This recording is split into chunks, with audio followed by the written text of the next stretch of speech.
안녕하세요.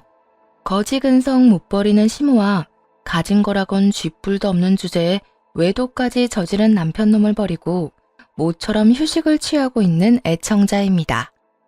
휴식이 참 좋긴 하네요. 평소 울고 웃던 사연 열차에 이렇게 사연을 적어 보낼 시간도 생기고 말이에요. 사연을 쓰려고 오랜만에 다시금 꺼내본 이혼에 대한 기억은 다들 그러하겠지만 유쾌하진 않네요. 하지만 나름대로 할 건 다 해보고 결정한 이혼이라 후회는 남지 않습니다. 왜 그런 생각 들 때도 있잖아요. 그땐 이렇게 할 걸, 저땐 저렇게 할 걸, 그런 거요.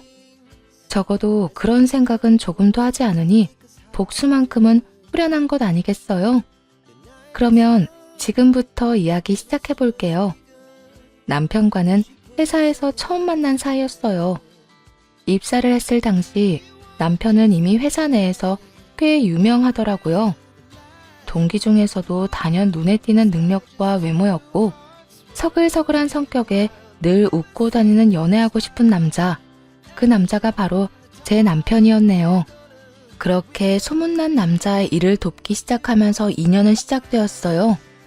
선배들의 잡일을 도우며 일을 배우는 것이 신입사원들의 첫 번째 업무였는데 남편과 한 팀이 되었거든요. 그렇게 인기 많던 남편과 가까워졌고 자연스럽게 연애를 하고 결혼까지 하게 되었습니다. 남편의 부잣집 도련님인 것 같은 겉모습과는 달리 시댁은 부유한 편은 아니었어요. 시부가 돌아가시면서 시모는 혼자셨나 보더라고요. 남편의 말로는 시부가 돌아가시며 남편에 대한 의존도가 높아졌다고 하더라고요. 결혼식을 올리고 신혼여행에 간 첫날 남편이 말해준 내용이었죠. 저기 여보, 우리 엄마 있잖아. 응, 어머님이 왜?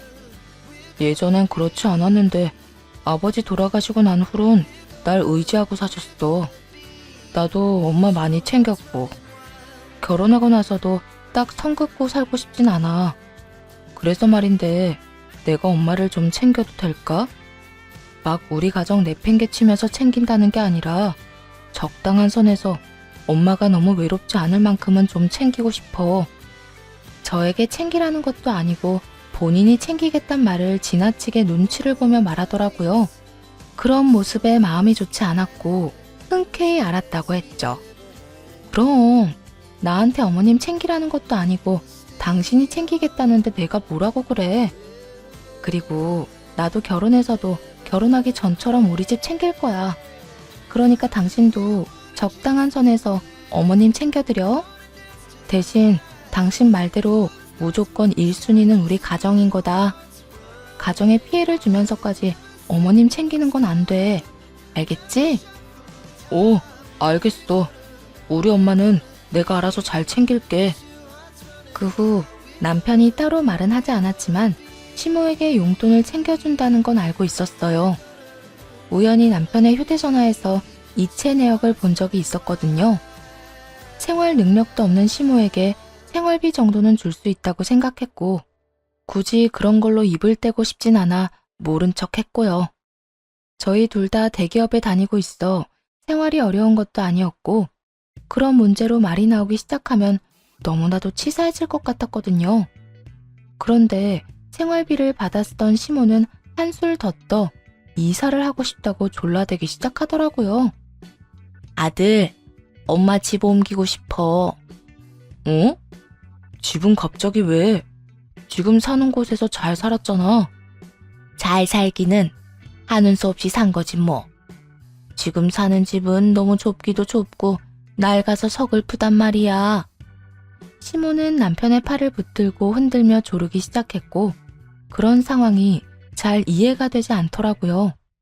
시모가 살고 있던 집은 남편과 함께 살던 집으로 두 사람이 살아도 충분한 집이었는데 말이죠.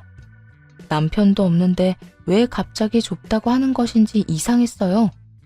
거기에다 이사를 하고 싶다고 그냥 할 수 있는 것도 아니잖아요. 이사 비용부터 시작해서 집 마련하는 돈까지 한두 푼이 아닐 텐데 무조건 옮기고 싶다고 우기는 시모의 행동이 제 상식으로는 이해가 되지 않는 것이 당연했죠. 너무 갑작스럽긴 하네. 이사하는데 돈이 한두 푼 드는 것도 아니고. 조금만 생각해보자. 둘 다 대기업식이나 다니면서 엄마 집 옮겨줄 돈도 없는 거야? 엄마가 이제 살면 얼마나 산다고 엄마한테 돈을 아껴. 아끼는 게 아니라 너무 큰 돈이니까 그렇지. 일단 생각 좀 해보고 말해줄게. 조금만 기다려. 그래도 단박에 알겠다고 하지 않고 시간을 끄는 남편을 보며 안도했는데 시모가 돌아간 후 이렇게 말을 꺼내더라고요. 나 엄마 집 이사해주고 싶어. 뭐? 이사? 아까 엄마 하는 말 들었잖아. 너무 좁기도 하고 낡았다는 말. 멀쩡한 집이 갑자기 좁아지기라도 했어? 집안에서 공사판이라도 버리셨대? 그렇지 않고서야 나하고 결혼하기 전까진 당신이랑 같이 잘 살던 그 깨끗한 집이 뭐가 좁고 낡았다는 거야. 우리 집 보다 보니까 그렇게 느껴지시겠지. 사실 나 마음에 계속 걸렸어. 우리는 신축 아파트에 살면서 우리 엄마는 오래된 주택에 사는 거 말이야. 나도 당신 마음 모르는 건 아닌데 돈은 어떻게 하게. 우리 아무리 좋은 회사 다녀도 그 정도 능력은 없어. 우리 있던 돈은 이 집 마련하는 데 다 썼고 대출까지 받아서 그거 갚아나가는 것도 사실 부담이 있는 상황이잖아. 그런데 지금 이 상황에 어머니 집까지 옮겨드리자고? 옮긴다는 게 월세나 전세도 아닐 테고 타들이자는 말이잖아. 안 돼. 난 반대야. 웬만하면 당신 허락 받고 싶었는데 그렇게까지 완고하다니 안 되겠다. 난 무조건 엄마 집 옮겨줄 거야. 돈이 문제라고? 모자라는 건 대출 받으면 되고 그 빚도 내가 알아서 할 테니까 당신은 신경 쓰지 마. 그러면 됐지? 우리 가정이 무조건 우선이며 피해가 가지 않겠다고 손가락 걸고 했던 약속은 까맣게 잊은 듯 하더군요. 무조건을 강조하며 한치의 물러섬이 없더라고요. 남편과는 결국 시모의 집 문제로 다투게 되었고 저는 저대로 남편은 남편대로 기분만 상한 채 결론은 나지 않았죠. 그렇게 숨막히는 대치가 계속되고 있는데 시모가 또 집으로 찾아왔어요. 그날따라 남편은 약속이 있어 집에 없었고 혼자 시모를 맞이하게 되었네요. 혼자 있니? 우리 아들은 친구들이랑 약속 있다고 오늘 늦는다고 했어요. 어머님은 이 시간에 무슨 일이세요? 그게 집은 어떻게 됐나 해서 우리 아들이 원래 기다리라고 하면 금방 들어준다는 말인데 이번엔 연락이 없어서 와봤다. 그런데 우리 아들이 없네. 너 뭐 들은 이야기 없니? 우리 아들이 집 알아보고 있대. 몇 평 정도 알아보고 있다니. 30평은 되겠지? 30평 아파트 가격이 옆집 개 이름도 아니고 참 쉽게도 이야기하더라고요. 생활 능력이 없는 시모는 시세 개념조차 없는 듯 했죠. 물론 염치도요. 웬만하면 시모와 직접적으로 부딪히고 싶지 않았기에 아무 말 하지 않으려고 했는데 도저히 가만히 있을 수 없게 만들더군요.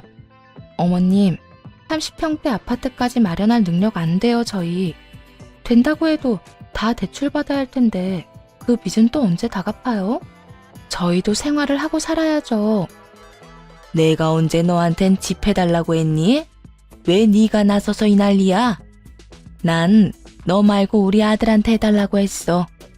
그리고 대출금 부담스러우면 전세도 괜찮고 그것도 영 부담스러우면 월세도 괜찮다 난. 그 월세는 하늘에서 떨어지나요? 그 월세도 아범이 내야 하잖아요. 월세에 용돈에 생활비에. 그렇게 되면 아범이 버는 돈 거의 다 어머님 밑으로 들어가야 한다고요. 그게 왜? 네 돈은 아니잖니? 네 돈 쓰라는 것도 아닌데 아까부터 왜 네가 화를 내? 너 진짜 웃기는 애구나. 남편과 제가 가족이 된 것이 언제인데 시모에게 저는 여전히 이방인이고 남편과 시모만 한 가족이라도 되는 양 말하더라고요. 거기에다 남편 돈은 시모를 위해 써도 무방하다는 생각까지 가지고 있었고요. 제가 웃긴 게 아니라 어머님이 말도 안 되는 요구를 하시는 거예요. 부모님께 효도하는 거? 저도 막을 생각 없어요. 그런데 그것도 어느 정도여야 가만히 있죠. 저희 생활도 안 되고 빚이나 월세금에 허덕이면서까지 도와야 한다면 전 반대예요. 그러니까 어머님도 아범한테 너무 과한 요구는 하지 말아주세요. 뭐? 네가 뭔데 나한테 이래라 저래라야? 저요? 저 어머님 아들이랑 결혼한 사람이자 앞으로 어머님 아들이랑 같이 살아갈 사람이요. 저 그냥 이 집에 사는 여자 아니에요. 그리고 아범은 그냥 저랑 사는 것도 아니고요. 이제 저희는 가족이 됐고 저희의 미래를 위해 여러 준비를 해야 하는데 무리해서 어머님 도와드릴 순 없어요. 집은 아범이랑 저랑 좀 더 상의해보고 말씀드릴 테니 오늘은 이만 돌아가 주세요. 지금 더 이야기 나누다간 저도 어머님도 얼굴만 붉힐 것 같네요. 남편이 올 때까지 못 간다고 우길 거라 생각했는데 시모는 웬일인지 조용히 집으로 돌아가더라고요. 그리고 남편에게 연락이 왔어요. 시모에게 연락이 왔는데 많이 울고 있더라며 아무래도 시댁에 가서 이야기를 들어보고 자고 와야 할 것 같다고요. 그날 얼마나 웃었나 모릅니다. 시모 하는 짓거리가 너무나도 유치해서 말이에요. 다음날 집으로 돌아온 남편은 아무 말도 하지 않더라고요. 눈치를 보아하니 30평 이야기를 들은 듯 했는데 그건 본인이 생각해도 아니란 생각을 한 모양이었어요. 왜 안 그렇겠어요. 혼자 사는 분이 저희가 그만한 돈이 있는 것도 아닌데 자식 생각은 전혀 하지 않고 30평대 신축 아파트를 바라는 게 남편도 얼마나 황당하겠어요. 하지만 집을 옮겨주겠단 마음만큼은 변하지 않았나 보더라고요. 몇 달을 저와 남편, 저와 시모가 번갈아 가며 대립했습니다. 그렇게 점점 지쳐가던 어느 날 세를 주었던 집이 빠지게 되었어요. 저에겐 20살 때 물려받은 집이 있었거든요. 시모가 원하던 30평대 아파트에 해당했죠. 구축이긴 했지만 깨끗하게 잘 관리가 되었고 내부도 내부였지만 외관도 괜찮은 곳이었고요. 늘 해왔던 대로 다시 세를 주면 좋겠지만 그땐 전 이미 많이 지친 상태였어요. 그래서 그 집에 시모를 살게 해주기로 했습니다. 단 제 명의의 집이란 걸 숨기고서 말이에요. 어머님, 땡땡동의 땡땡땡 아파트 아시죠?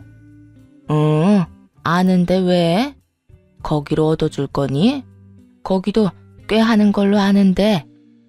말씀드렸다시피 사는 건 안 되고 월세 주고 들어가서 사는 건 될 것 같아요. 어머님 원하시던 30평대이고 집도 깨끗이 관리해서 괜찮다고 하더라고요. 제가 아는 분 집인데 사정 이야기했더니 싸게 준다고 들어와서 살라고 하셔서요. 계약 기간이 없는 대신 그쪽에서 나가라고 하면 바로 나가는 조건인데 괜찮으세요? 거기 좋다고들 이야긴 듣긴 들었지만 구축이지 않니? 난 신축에서 살고 싶은데. 아, 그러세요? 그러면 하는 수 없죠. 안 된다고 할게요. 부동산에서 계약 만기된 거 알고 다른 세입자 소개해준다고 난리라며 안 들어갈 거면 빨리 말해달라고 했거든요. 능청스럽게 거짓말을 하며 휴대전화를 꺼내들었고 시모는 다급하게 제 손을 막더군요. 쟤 잠깐만. 너 무슨 애가 그렇게 성격이 급하니? 내가 언제 싫다고 했어? 그냥 신축이 좋긴 하지만 그 정도 조건이면 나도 그렇고 우리 아들도 부담이 없겠다. 이 말을 하려고 했어 얘. 그러셨어요? 전 또 구축이라 싫다는 말인 줄 알았네요. 사람 말은 끝까지 들어야지. 그러면 언제 이사하면 되니? 난 하루라도 빨리 가고 싶은데. 바로 이사하시면 돼요. 전 세입자가 나가면서 청소업체까지 불렀다고 하니까 바로 들어가셔서 사시면 돼요. 시모는 실룩이는 입꼬리를 애써 감추며 알겠다고 하더군요. 그로써 그 지긋지긋하던 집전쟁도 끝이 나며 남편도 고맙다는 말을 전해오더라고요. 고마워, 신경 써줘서. 아, 어찌되었든 잘 해결됐으니까 이번 일은 그냥 넘어가는데 다음엔 이런 일 만들지 마. 당신 나하고 약속했잖아. 가정에 절대 피해주지 않는 선까지 돕기로 말이야. 그런데 이번 일은 피해를 주고도 남는 일이었어. 당신도 그 사실을 알면서도 끝까지 우겼고, 나 진짜 말은 못했지만 섭섭하기도 하고 이러려고 결혼했나 싶기도 했다고. 미안해. 나도 무리라는 건 아는데 엄마가 불쌍하기도 하고 좋은 집에 살게 해주고 싶기도 해서 그랬어. 앞으로는 내가 진짜 잘할게. 남편과 전 극적으로 화해를 하게 되었고, 그렇게 다시 평화로운 생활이 시작될 거라 믿었습니다. 그런데 양심도 없는 시무는 아파트에 살게 해줬더니 이젠 집이 넓어 청소를 하기 힘들다며 저를 불러대기 시작하더군요. 너 주말에 우리 집에 와서 청소 좀 해라. 네? 청소요? 그래. 좁은 집에 살다가 넓은 집에 사니까 청소하느라 힘들어 죽겠다. 앞으로 주말마다 와서 청소 좀 해주고 가. 알겠지? 그러면 쉬려무나. 끊는다. 순간 정신이 아득하더라고요. 이건 뭐 물에 빠진 거 구해줬더니 보따리 내놓으란 것도 아니고 집 구해줬더니 청소를 하라뇨. 뭐야? 왜 그래? 엄마 아니야? 맞아, 어머님. 진짜 대단하시다. 왜? 뭐라는데? 집이 좁아서 이사시켜달라더니 이번엔 집이 넓어서 청소를 못하겠다네. 주말마다 와서 청소하래. 어머님은 힘들어서 못하겠다고. 저는 시모의 요구가 너무나도 황당한데 남편은 덤덤한 목소리로 이렇게 말하더군요. 청소? 가서 좀 해줘. 힘든 일도 아니고. 어이없는 시모의 당당한 청소 요구보다 남편의 이 말이 더 화가 나더라고요. 특히 자기는 아무 상관도 없다는 듯 휴대전화에 시선이 꽂힌 채 실실 웃는 그 표정이 말이에요. 그 자리에서 남편의 휴대전화를 빼앗아 협탁에 내려놓고 따지기 시작했어요. 내가 집에서 노는 사람이야? 여보, 나도 당신이랑 똑같은 회사에서 힘들게 일해. 그런 내가 주말에 쉬지도 못하고 당신 집에 가서 청소나 해주는 게 힘든 일이 아니야? 당신 그런 식으로 말하면 나 진짜 섭섭하다고. 너 왜 별거도 아닌 걸로 정색까지 하고 그래? 청소하는 게 그렇게 힘들어? 그냥 엄마 얼굴도 볼 겸 겸사겸사 간 김에 청소 좀 해주고 오면 되는 거잖아. 제발 별것도 아닌 일에 이러지 좀 말자, 어? 별것도 아닌 일? 정말 당신은 그렇게 생각해? 그렇잖아. 한평생 나 키운다고 고생한 우리 엄마한테 그 정도도 못 해주냐? 아, 그래. 그러면 그렇게 불쌍한 어머님 집은 당신이 가서 당신이 청소해줘. 애 먼 사람 부려먹을 생각하지 말고. 그래, 내가 한다 해. 하여튼 단 한 번도 그냥 조용하게 넘어가는 일이 없지. 당신이란 사람 그렇게 안 봤는데 진짜 대단하다 대단해. 당신이야말로 대단하다고 생각 안 해? 당신 키우느라 고생한 거면 당신이 가서 효도할 생각을 해. 어머님이나 당신이나 나 부려먹을 생각하지 말고. 결국 남편과 또 다퉜고 주말에 남편은 혼자 시댁에 가버리더군요. 저도 굳이 따라 나서지 않았고요. 집에서 혼자 오랜만에 혼자만의 시간을 즐기고 있으려니 잔뜩 화가 난 시모가 득달같이 찾아오더라고요. 너 진짜 미쳤어? 감히 너 따위가 뭔데 우리 아들한테 청소시켜? 그까지 청소 힘든 일도 아니라고 하길래 보냈는데요. 저는 청소가 너무 힘든데 그렇지 않다고 하니 안 힘들다는 사람이 가서 하는 게 맞잖아요. 무슨 문제 있어요? 너 진짜 이렇게 나올 거니? 무슨 애가 이렇게까지 되버라진 거야? 어머님, 저는 어머님이 저한테 뭐라고 하든 주말마다 어머님 집에 가서 시녀짓 할 생각 전혀 없어요. 그러니까 괜히 혈압 높이지 말고 그렇게 귀한 아들 손에 걸레질 시키기 싫으면 직접 다 하세요. 그러면 되지 않겠어요? 야, 너 진짜 시어미가 시어미로 안 보이는 거야? 어떻게 시어미가 뭐라고 하는데 눈 하나 깜빡하질 않아? 제가 뭘 잘못이라도 해야 어머님이 혼내시면 겁이라도 내죠. 전 잘못한 게 하나도 없고 그런 저한테 어머님은 그저 화를 내고, 이런 상황에서 제가 왜 무서워해야 해요? 그래, 너 아주 잘났다 잘났어. 내가 며느리를 들인 게 아니라 며느리를 모신 거였네. 들였든 모셨든 알아서 생각하시고 다신 저한테 그런 거 시키지 마세요. 그까지 청소가 어려워서 이렇게까지 군 건 아니었어요. 그저께까지만 해도 친구들과 등산을 다녀왔다, 바다를 다녀왔다며 사진을 보내던 시모가 힘들어서 청소를 못하겠다고 하니 그게 너무 얄밉더라고요. 그리고 남의 집 자식은 막대하고 자기 자식만 귀히 대하는 시모의 태도에도 화가 났고요. 이판사판 될 대로 되란식인 저의 태도에 시모도 할 말이 없는지 한참을 노려보다 그냥 돌아가더라고요. 그리곤 2차전의 상대인 남편이 집으로 돌아왔죠. 당신 진짜 이렇게까지 할 거야? 말이라도 좀 상냥하게 해주면 안 돼? 도대체 무슨 말을 어떻게 했길래 당신 버릇없다면서 엄마가 대성통곡을 해? 난 잘못한 거 없어. 그리고 나도 울고 싶거든? 당신은 어떻게 매번 어머님 편만 그렇게 들어? 단 한 번이라도 내 입장에서 생각해서 봐주면 안 돼? 나도 어머님이랑 잘 지내고 싶어.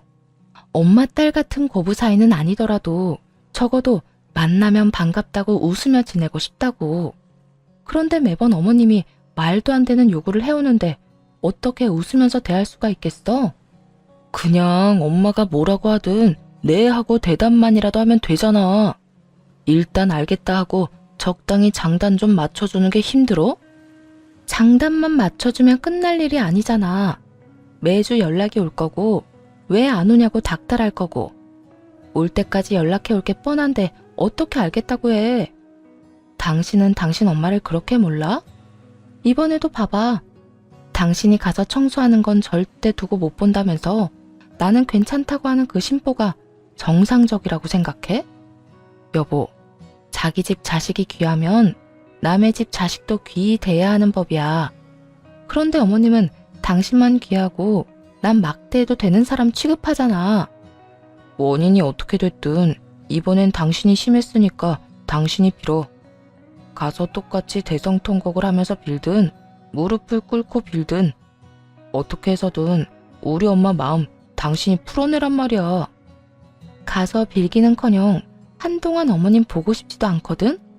그러니까 나한테 그런 기대 하지도 마. 걷잡을 수 없다. 남편과 제 사이를 설명하기에 딱 맞는 문장이었어요. 이날 이후 남편과의 사이는 걷잡을 수 없이 멀어져만 갔고 이혼에 대해 진지하게 생각하게 되었습니다. 무엇보다 화났던 건 시댁엔 그렇게나 아낌없이 주는 나무면서 친정엔 해야 할 것도 하지 않는다는 것이었어요.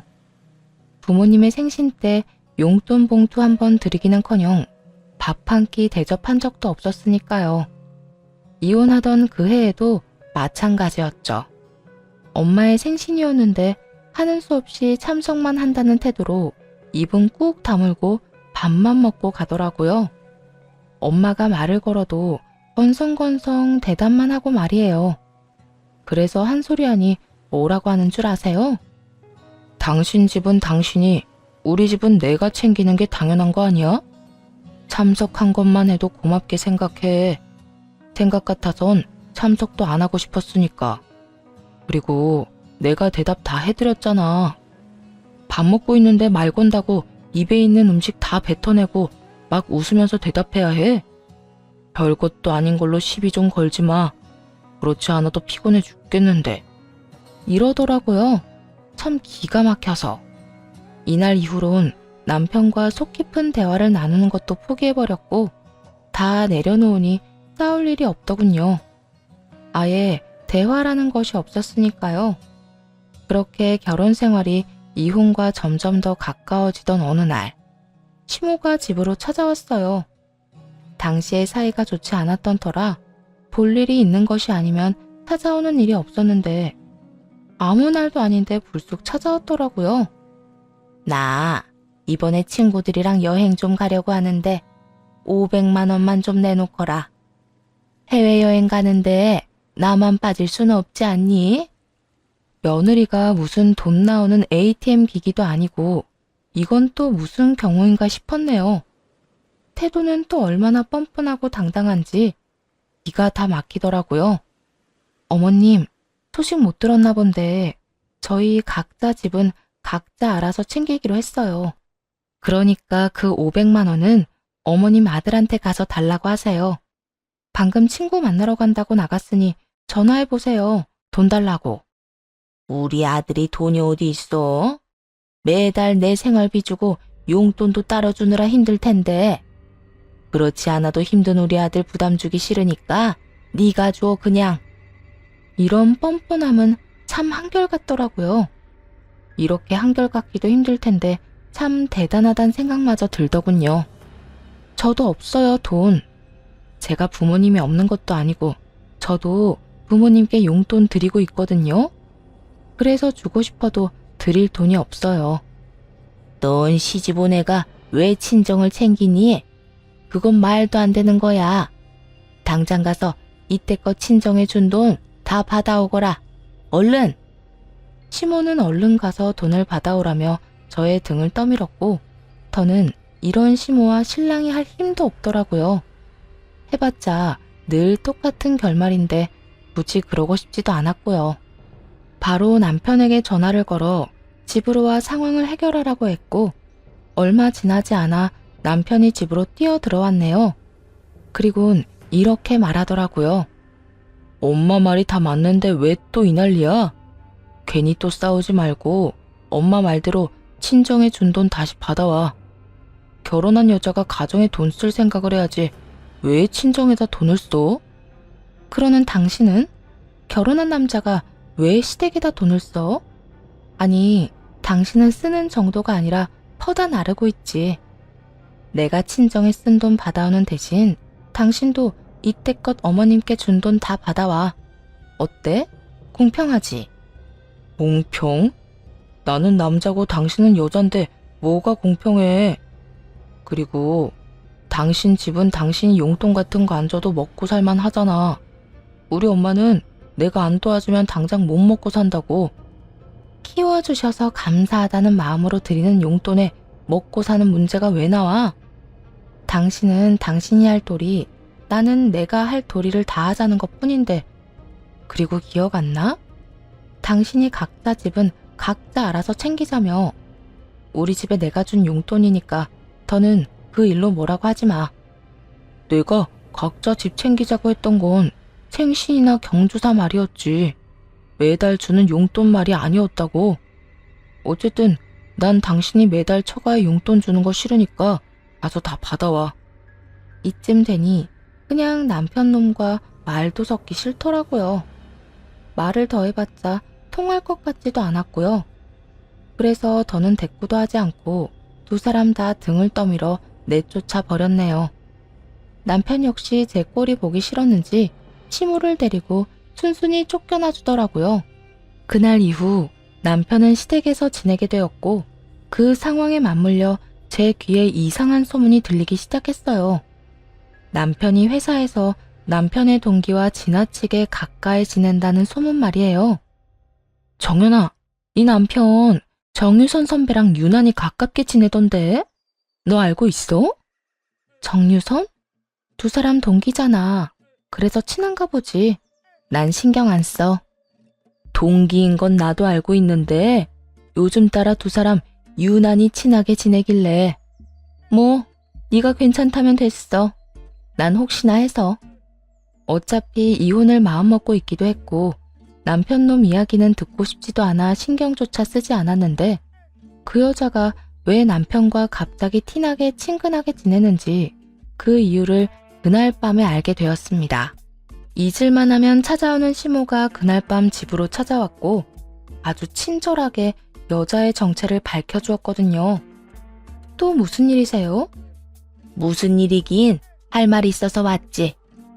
너 이 집에서 당장 나가고 우리 아들이랑 이혼하거라. 내 돈 주고 산 내 소파에 다리까지 꼬고 앉아 이혼을 말하는 시모를 보는데 기가 막히더라고요. 거기에다 집에서도 나가라고 하니 이건 또 무슨 개소리인가 싶더라고요.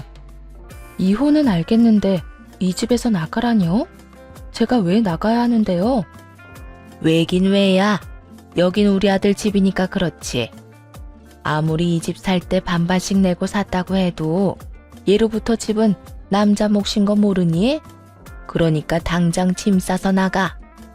억지 논리에 너무 황당해 아무 말도 하지 않고 있으니 자신의 논리가 통했다고 착각했는지 신난 시모가 자신과 남편의 무덤을 파기 시작하더군요. 짐 싸서 나가는 대로 이혼도 당장 하거라. 네가 이혼을 해줘야 우리 아들이 나한테 500만 원 준 그 애인이랑 얼른 결혼할 거 아니야. 지금 뭐라고 했어요? 500만 원을 남편 애인이 줬다고요? 그리고 결혼이라고 했어요? 그래. 우리 아들 아주 통 큰 애인이 생겼더구나. 내가 해외여행 간다고 했더니 먼저 경비가 얼마냐고 묻고 그 자리에서 돈 500만 원 바로 송금해 줬다고. 아, 그러니까 남편이 만나는 여자를 어머님이 만나기까지 했나 보네요. 그럼 우리 아들이 나한테 비밀이 있을 것 같니? 같은 회사 동기라고 하던데 너와는 달리 아주 통도 크고 애가 바르더구나. 그러니까 구질구질하게 내 아들 붙잡고 살 생각하지 말고 이혼이나 해. 참 멍청하지 않나요? 불륜이 자랑거리도 아니고 당연히 아들을 위해선 숨겨야 마땅할 일일 텐데 말이에요. 제가 화내는 그 모습 한번 보려고 굳이 묻지도 않은 사실까지 다 술술 말하는 꼴도 그렇고요. 말을 잃은 제 모습이 너무나도 만족스러웠는지 제게 더 큰 화를 끌어내기 위해 휴대전화까지 내밀더라고요. 세 사람이 함께 찍은 사진을 보여주기 위해서 말이죠. 어때? 잘 어울리지? 너만 빠지면 우린 이렇게 화목하게 살 수 있단다. 상간녀의 정체는 확인해 볼 것도 없이 낮에 들은 그 여자였고 시모를 가운데 둔 세 사람은 밝게 웃고 있더군요. 시모의 휴대전화를 빼앗아 들고 제 휴대전화로 그 사진을 다시 찍었어요. 뒤로 넘기니 다른 사진들도 많길래 그 사진들도 다 찍어뒀네요. 멍청한 시모는 외도 사실을 알려준 것도 모자라 증거까지 다 넘겨준 셈이었죠. 모든 사실도 알았겠다. 증거까지 완벽한 상황. 이혼해야 한다면 그때가 최고의 타이밍이란 생각이 들더라고요. 어머님, 제가 이런 말을 하게 될 줄은 몰랐는데 고마워요. 진심이에요. 너 충격이 커서 미쳐버렸니? 갑자기 고맙기는 왜 고맙니? 왜긴 왜겠어요.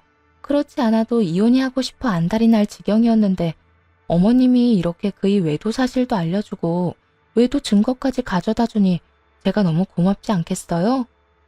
그제야 시모는 자신이 한 짓이 얼마나 남편에게 불리한 짓이었는지 깨달은 모양이더라고요. 제 손에 쥔 자신의 휴대전화를 낚아채곤 서둘러 부인을 하기 시작했거든요. 뭐야? 외도 증거? 아니다, 외도 같은 거. 내가 애인이라고 했던 건 그냥 한 말이고 친한 친구 사이라고 했어. 난 그저 네가 화내는 꼴을 좀 보고 싶어서 거짓말을 했던 것뿐이라고. 다 됐고요. 우선 어머님이 살고 있는 집부터 좀 비우세요. 그 집 사실은 제 지인 집이 아니라 제 집이거든요.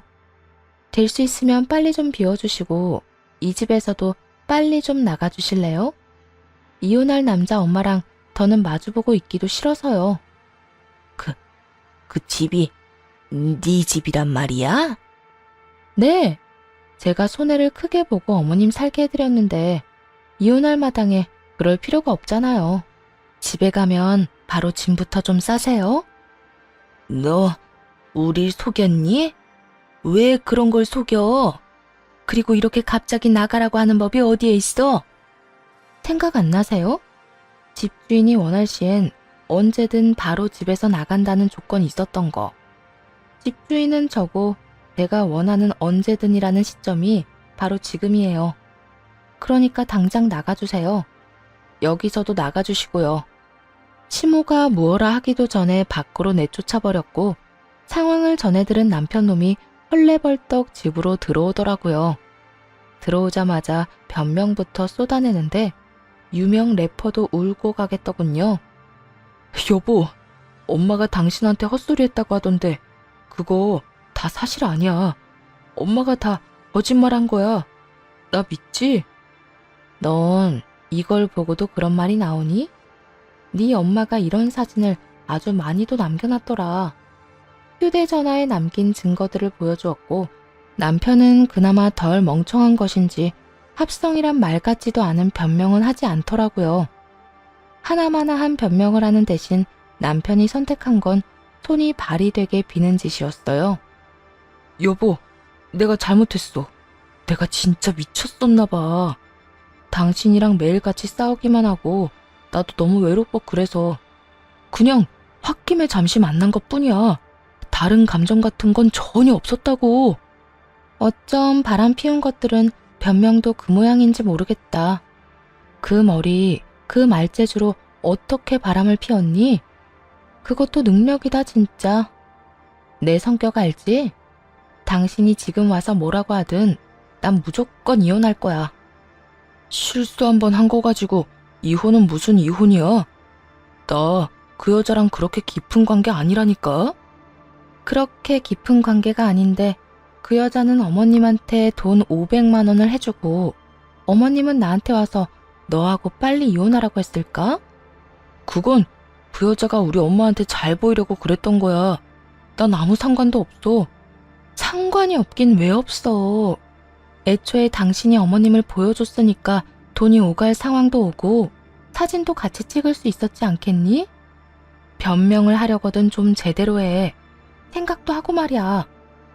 여보, 진짜 다른 건 다 몰라도 나 당신이랑 이혼하고 싶지 않은 건 진심이야. 그러니까 나 좀 용서해줘.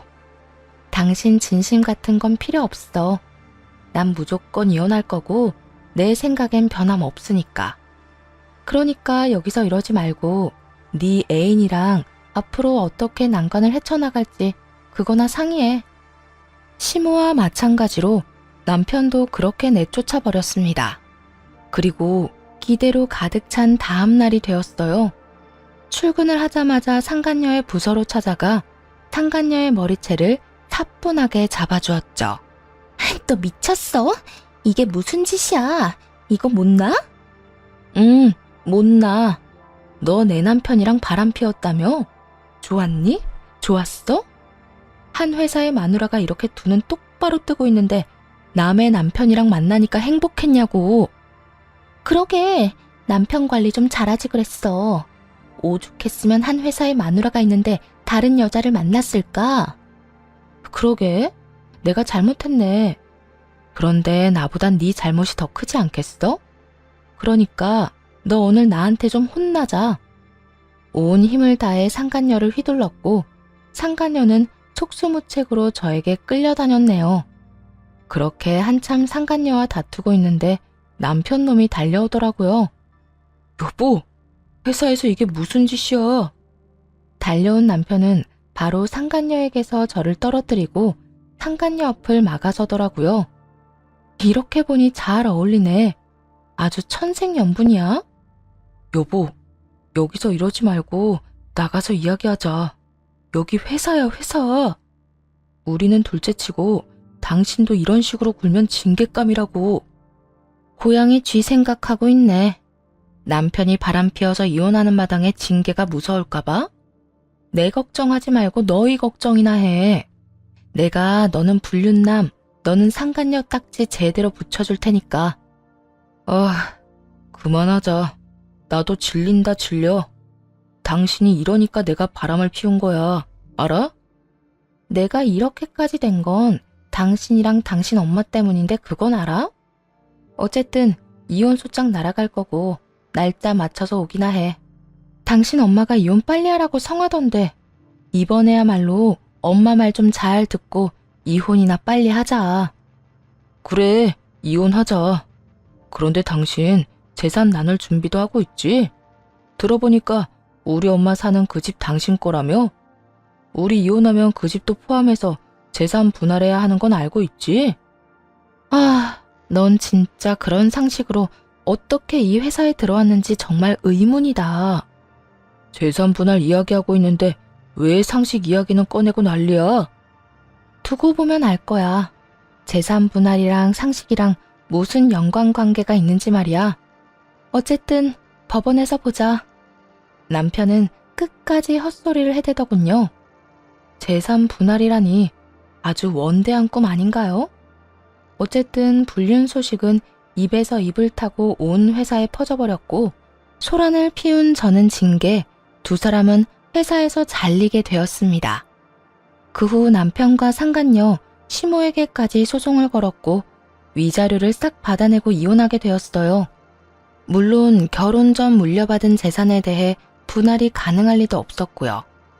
전 남편은 그런 법이 어디 있냐고 고함을 지르며 난동을 피웠지만 힘만 빼는 짓거리였죠.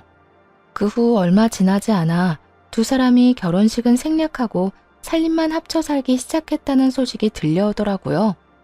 물론 오갈 데 없는 전 시모도 함께 산다고 했어요. 따로 산 저도 그렇게나 시달렸는데 함께 산다고 하니 얼마나 버틸까 기대마저 되는 상황이었죠. 아니나 다를까 3개월도 지나지 않은 어느 날 상간녀에게 전화가 오더라고요. 너 이딴 집안인 거 알고 저 인간 나한테 떠넘긴 거지? 그런 거지? 상간녀의 목소리는 분노로 가득했는데 굳이 묻지 않아도 상황을 알겠더라고요. 어찌나 웃음이 나오는지 그제야 통쾌한 기분이었어요. 왜? 생각보다 많이 힘든가 봐? 생각보다 힘들어? 이건 그냥 미친 집안이잖아. 벌어오는 돈 한 푼 없으면서 이것저것 바라기만 하는 시어머니에다가 그런 시어머니가 불쌍하다고 다 해주는 남편. 이딴 집구석이었으면 진작 말을 해줬어야지. 내가 왜? 나한테 남편 관리 똑바로 못해서 바람났다는 여자한테 내가 미쳤다고 그딴 말을 해주겠어? 아무리 그래도 이딴 집안이었으면 언질이라도 해줬어야지. 너 때문에 내 꼴이 어떤 줄이나 알아?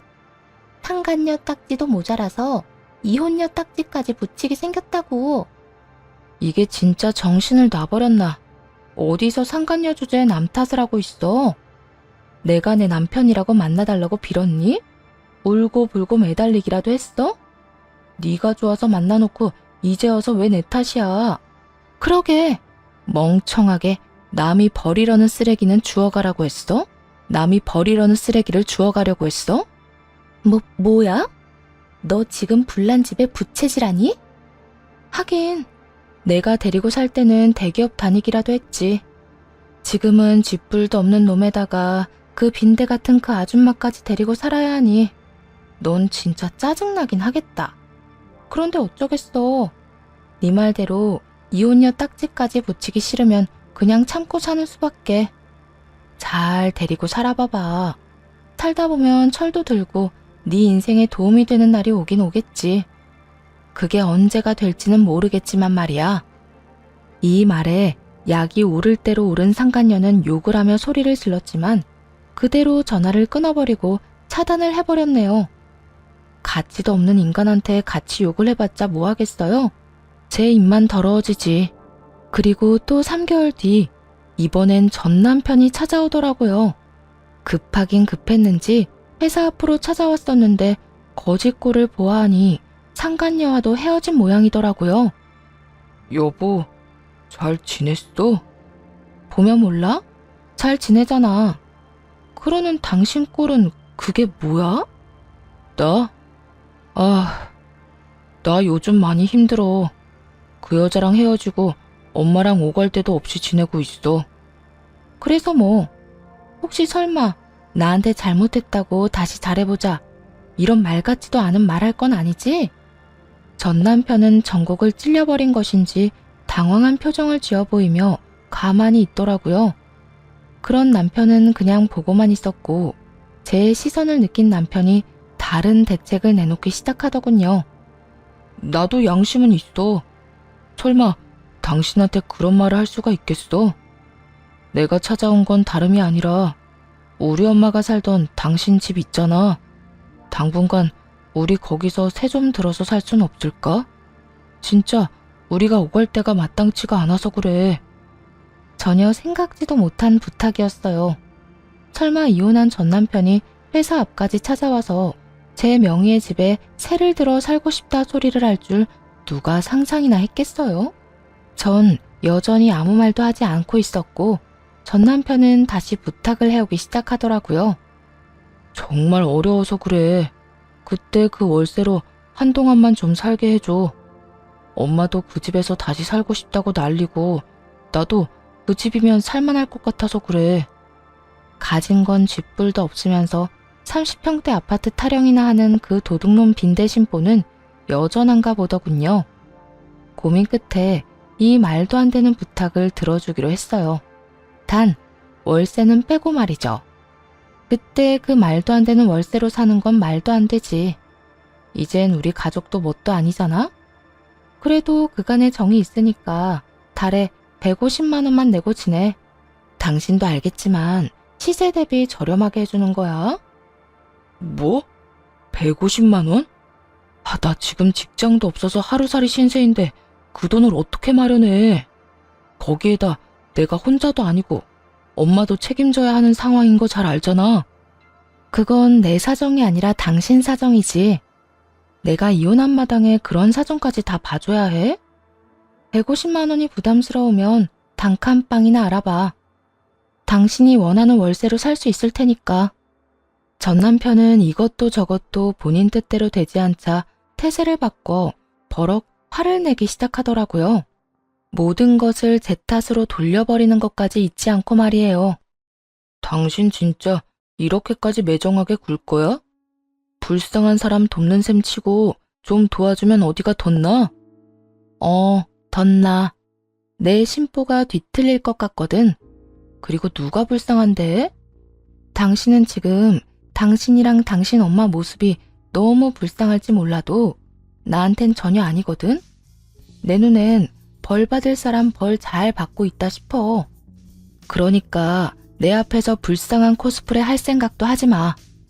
이 매정한 년아, 내가 이렇게 된 게 다 누구 때문인데? 내가 애초에 너 같은 거랑 결혼만 안 했어도 이 모양 이 꼴은 안 됐어. 너 때문에 다 망친 내 인생 다 망쳤어. 다 너 때문이라고. 전 남편은 고함까지 지르며 다가왔고 눈이 뒤집혀버린 전 남편의 뺨을 시원하게 날려줬네요. 정신 차려. 벼랑 끝까지 몰리니까 만만한 내가 생각나서 찾아왔나 본데 나 네 생각처럼 만만한 사람 아니거든? 어디서 꼴 같지도 않게 행패야 행패가? 너 지금 감히 날 때렸어? 때렸어.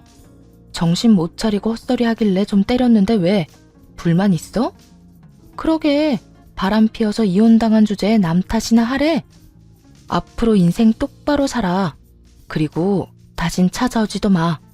너란 인간 이제 지긋지긋하니까. 여전히 뺨을 부여잡고 서 있는 전 남편을 뒤로 한 채 집으로 돌아왔고 그 후 전 남편이 다시 찾아오는 일은 없었어요. 돈 500만 원이 뭐라고 거의 공짜로 살던 아파트도 날려버리고 그 김에 아들 인생까지 날려버린 시모를 생각하면 아직도 가끔 웃음이 나오곤 하더군요. 비웃음 말이에요. 그 덕에 이혼을 성공적으로 하게 되었으니 감사한 일이기도 하지만요. 그렇게 가끔 웃기도 하고 원망도 하고 또 때론 감사도 하다 보니 2년이란 시간이 지났네요. 요즘은 다니던 회사를 그만두고 처음 말씀드렸다시피 쉬고 있는 중이에요. 새로운 무언가에 도전하기 위해서가 아니라 정말 말 그대로 휴식기를 보내고 있습니다. 이혼을 하고 온 정신을 일에 쏟았던 터라 몸도 마음도 너무 지친 듯해 어렵게 내린 결정이었어요. 쉬는 김에 친정 근처로 이사도 했고 자주 부모님과 시간을 보내며 요즘은 아주 느긋하고 행복한 하루하루를 보내고 있어요. 그간 모아둔 돈이 있기도 하고 퇴직금의 위자료까지 모아뒀던 터라 돈 걱정은 하지 않고 쉴 수 있다는 것이 가장 큰 행복인 것 같네요. 다들 이래서 돈 많은 백수가 꿈이라고 하는구나 싶어요. 이 휴식이 끝이 나고 나면 전 새로운 시작을 하고 있을 테고 그땐 정말 과거를 다 털어내고 살고 싶어 이렇게 사연을 쓰고 있네요. 오늘을 마지막으로 전 모든 것을 훌훌 털어내고 새롭게 지내보려고요. 다들 응원해 주실 거죠? 사연 함께 해주셔서 감사합니다.